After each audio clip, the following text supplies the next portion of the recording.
আমরা এক জাহিলিয়াত সমাজে বাস করতেছি।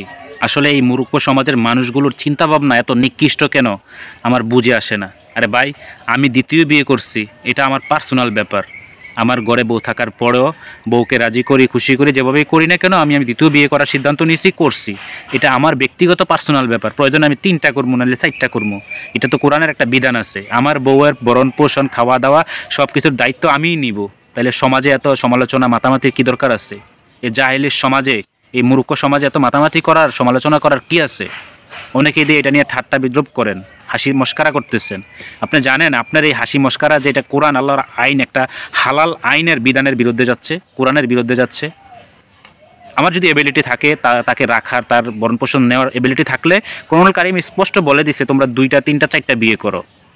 যদি তাদের মধ্যে সমতা তুমি বন্টন করতে না পারো, সমতা বজাইতে না পারো, সমান অধিকার দিতে না পারো, তাহলে খবরদার একটা করো।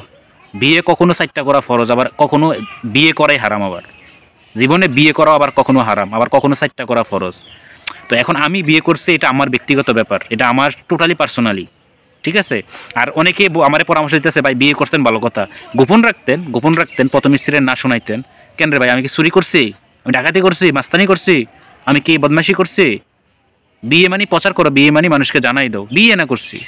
আমি এটা গোপন রাখবো কেন? যদি গোপন রাখতাম তাইলে আমার মধ্যে সন্দেহ ছিল, আমার চরিত্র নিয়ে প্রশ্ন উঠতো। আমি তো প্রকাশ করে দিয়েছি, বিয়ে যেদিন করছি সেদিন আমি প্রকাশ করে দিছি যে আমি দ্বিতীয় বিয়ে করছি, আলহামদুলিল্লাহ, আমার জন্য দ্বিতীয় রহমত।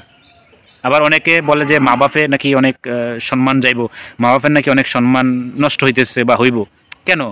মা বাপের আরও গর্ব করে বলা উচিত যে যাক, এতদিন পরে আমার ছেলেটা একটা ভালো কাজ করছে, হয়তো বা কোনো একটা অসহায় মানুষের দায়িত্ব নিছে, বা কোনো একটা মানুষের পাশে দাঁড়াইছে, ঠিক আছে, একটা মানুষের দায়িত্ব নিচ্ছে।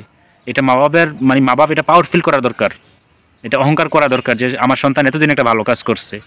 কি সমাজ, কি গুনে খাওয়া সমাজ, পচা সমাজ, মানুষের চিন্তাভাবনা, ধ্যান ধারণা। এই সমালোচনার কারণে যে আপনি ইমান হারা হচ্ছেন, আপনার খবর আছে? আপনি যে এই সমালোচনার কারণে আপনি কোরআনের বিরুদ্ধে কথা বলতেছেন, আল্লাহর বিরুদ্ধে কথা বলতেছেন, একটা হালাল বিধানের বিরুদ্ধে যাচ্ছে, আপনার খবর আছে? আমি দ্বিতীয় বিয়ে করছি, এটা নিয়ে আপনি অনেক সমালোচনা করতেছেন, মাতামাতি করতেছেন, সমাজের মানুষ অনেকেই। আপনার এই সমালোচনা যে আপনি ইমান হারা হচ্ছেন, আপনার কি খবর আছে? সেই খবর আছে?